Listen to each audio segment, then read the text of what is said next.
waa in uu bisil yahay sidaasoo kale inuu u bisil yahay weeye waxaa kaloon ku talinayaa dhexdiisaas baashaa yar ee xariiqimaha dhexdeeda ku jirta waa maadada botassiumka la yidhaahdo ee beerka wadnaha u wanaagsan ee beerka u fiican ee aadka xarkaha yaryar ee meesha ku jira ha iska bixinina wuxuu aad ugu wanaagsan yahay haweenka uureyda ilmaha wada iyo kuwa nuujiya laakiin digniin waa taxdiir gacantan kor u qaaday waad ujeedaa waxaan rabaa inaan ina xasuusiyo bulshada soomaalida bal intaad moos aruurisaan ood meel ku xidhaan moos intuu qurmada xiri gala soo hela بسم الله الرحمن الرحيم السلام عليكم ورحمة الله وبركاته والله يسود هذا الله يني بركة ملك استود أدونك جوكتان عمر داري عفاد الله ينسيه و فيديو أفراد أنكو صوبان دقينو كنال كنا عصوب دودا عقارن إذا كالي سيدان بلان قادني وحان كوسو عدونا انتي إلهي نو سورة قلشو دوين كا قفل با اكتي سيالو وهلي كرو وحان رجينينا ولالوه إني فيديوهاش سي شاقريان لاقنا ساران سي ولالا بدن وكارو كنال كان غير بدن وقفا إديستان عافمات كو ذكر وقادان maanta waxaa miiska inoo saaran dawada la yidhaahdo moos in badan bulshadu way taqaanaa subax kastana waa la qaataa qof kastana hal xabo waa cunaa saan isleeyahay subaxii ama qadadii briiski waa lagu darsadaa baastada waa lagu darsadaa ruux kasta wuu yaqaanaa wuuna cunaa laakiin in badan waxaan la garanaynin waxuu faa'iido leeyahay faa'iidadiisu waa maxay moos maxaa loogu talagalay meeqaa maalintii cuni karaa dawooyin muxuu daweeya xanuuno qaasa uu daweeyey ma jiraan oo dawo u yahay marka idanka alle waa kaasaa ninkii odagaha saaxiibkiina waa cunayaa wuu bilaabay asoon caafimaadkii inkaga sheekayna asagoo isku bilaabay marka idanka alle waxaan rajeynaya inaad sii sheekaraysaan oo walaalo badan sii gaarsiisaan idanka alle kanaalku waa cusub yahay khayrka ka qayb qaata oo noqda kuwa khayrkas kasii dalaalo oo dalaalka khayrka noqda sheekana soo dhawow mooskaad cuntay meeqaa maalintii la cuni karaa muxuu dawo u yahay in cuntada lagu darsado ma saxba mase keligiis in la cunaa saxa ka greenka ah iyo kanna maxay ku kala duwan soo dhawow بارك الله فيك وان دواه الحمد لله وكفى وسلام على عباده الذين اصطفى الله خير أما يشركون إلهي با مهدله إلهي با سبحانه وتعالى نعمدي سفياضة مال والبمد وحكم إذا نعموين كيسا عن كشكين إنه إلهي قاسا مدن إلا عابده لو سجوده لو خضوعه لو تذلله وحوى ينقف كستوهل التوحيد أو يسبهم بهيو xabad kasta oo midha oo caloosheenna galaya ama ka baxa hayana inaan ilaahay ugu mahadino darsigeennu caawa waa mooska waa duruustii aan horey ugu sheegnay nidhi qur-aanka waxa lagu sheegay iyo sunnada nabiga calayhi salaatu wasalaam intaan ka awoodno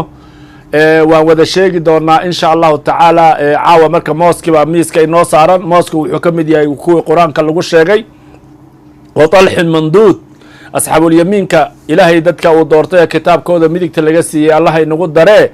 dadka la yidhi way cunahayaan weeye oo geedkaasa yani waxaa ka mid a geedka la yidhaahdo muusku marka waxa weeyaan ade marba haddii qur-aanka lagu sheegay waad iska garanaysaan faa'iidadiisa laakiin waxaan doonayaa inaan dadka ku baraarujiyo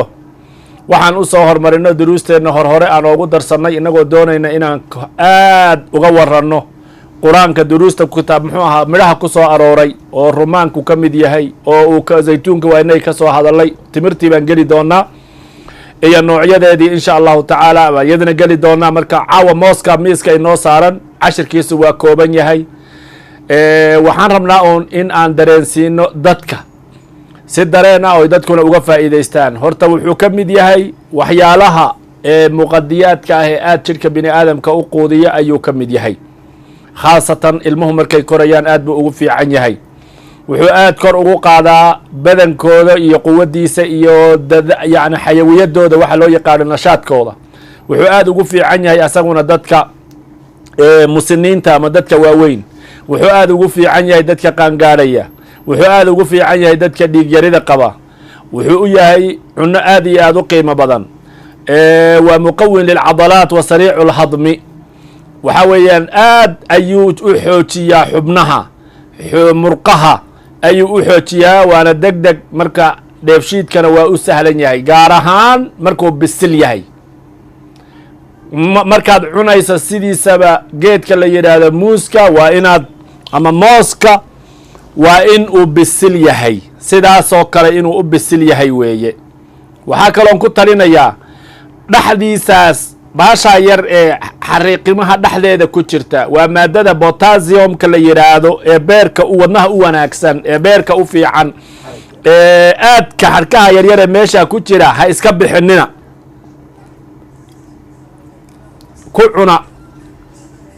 fawaa-idda aadka u badan meeshay kusii jirta waaye dadkuna way iska tuuraanba markay maaragtay ay cunayaan xadhkaha way iska tuuraan marka moosku markuu bisil yahay waa marka uu sii fiican yahay oo aad ay waxtarkiisa uu zaa'idka usii noqonayo dheefshiidkana uu u fudud yahay markaas iyada a weeye waxaa kaloo iyadana uu mufiid u yahay oo aad iyo aad u hagaajiyaa geedka la yidhaahdo muxuu ahaa kelyuhu hagaajiyaa wuxuu ilaaliyaa ilkaha tasawuska waxa la yidhaahdo caruurta maaragtay ku rafaadsan ayuu ka ilaaliyaa wuxuu aad u koriyaa maskaxda bini aadamka wuxuu soofeeyaa garaadka iyo waxgarashada dadka bini aadamka wuxuu aad ugu wanaagsan yahay haweenka uureyda ilmaha wada iyo kuwa nuujiya laakiin digniin waa taxdiir gacantan kor u qaaday waad u jeedaan dadka sonkorta qaba iyo dadka calool ololka qaba labadaasba looma ogolo dadka baadada logtooska ay dhibto iyo dadka sonkorta qaba labadaas midna looma ogolo waxaa kaloo loo ogolayn dadka buurbuuran isaguna wuu kusii cayilayaan isaguna way ku cayilayaan marka saddexdaa guruubba waxaa la rabaa inay iska jiraan dadka calool ololka qaba ee xamuudada ka qaba caloosha iyo dadka sonkorta qaba iyo dadka waxa weeyaan buurbuuran mooska ha iska jiraan saddexdaas kor baan farta u taagaynaa aad baan kor ugu taagaynaa waxaan 10 ka farood u taagaynaa in ilmaha lagula mintido caruurta in la siiyo oo mooska ilmaha la baro inay cunaan fa waxaa ku jira macaadinta oo waxa weeyaan nacfiga leh oo dhan inta badan wax badan baa ku jira potassiumki baa ku jira calciumki baa ku jira phosphorki baa ku jira macaadin aad u fara badan baa ku jirta fitaminadii oo dhan waa ku jiraan laakiin shay kasta Soomaalidu waxay tiraahdaa wixii umusha u roon baa ilmaha u roon wax kasta oo jidhka bini aadamka beerka wadnaha u wanaagsan jidhka oo dhan waa u wanaagsan yahay wax allaale iyo wixii wadnaha ilaaliya wadnaha waxaynu nidhi duruusteennii hore aan ku soo sheegnay 360 xubnood ee ilaahay bini aadamka geliyey 358 amarka waxay ka qaataan maskaxda laakiin wadnuhu maskax amar kama qaato waa ilaahay subxaanahu wa tacaala GPS-ki bini aadamka uu gashaday ilaahay basoo amar ka qaataa meeluu amar ka qaataa ma jiro saa darteed markuu wixii wadnaha hagaajiya jidhkii oo dhan buu hagaajiyey bay ka dhigan tahay aad iyo aad baa u mahadsantihiin cashirka maadaama aad loo garanayo mooska bulshada soomaaliyeedna ay taqaano waxaa weeye saasaan rabnaa intaan kusoo koobsanno waxaa raba oo kaleo inaan ina xasuusiyo dad badan baa berigay dowladdii Soomaaliya jirtay waxaa lagu yiri mooska gooryaan baa laga qaadaa ee ha iska jira kolkaasuu talyaanigu intuu gurtay baa dib loo soo isagoo laga soo dhigay maaragtay wax la yidhaahda sharooba dib la inoogu keeno gooryaanka lagu daweeyo waxaan rabaa inaan ina xasuusiyo bulshada Soomaalida bal intaad moos aruurisaan ood meel ku xidhaan moos intuu qurmo dixiri gala soo hela middo qonuhu waaweyn oo buurbuuran oo Afrikada laga helo sisi ah yay u maleeyeen oo dadka lagaga eryaday waa loo dhexgeliyey laakiin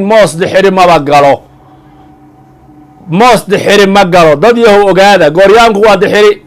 moosna gooryaan ma galo oo dixiri ma galo oo waxa weeyaan haddaad ma qurmo intuu qurmo waxa weeyaan dixiri kuma dhex noolaado weligii si kasta meel walba gee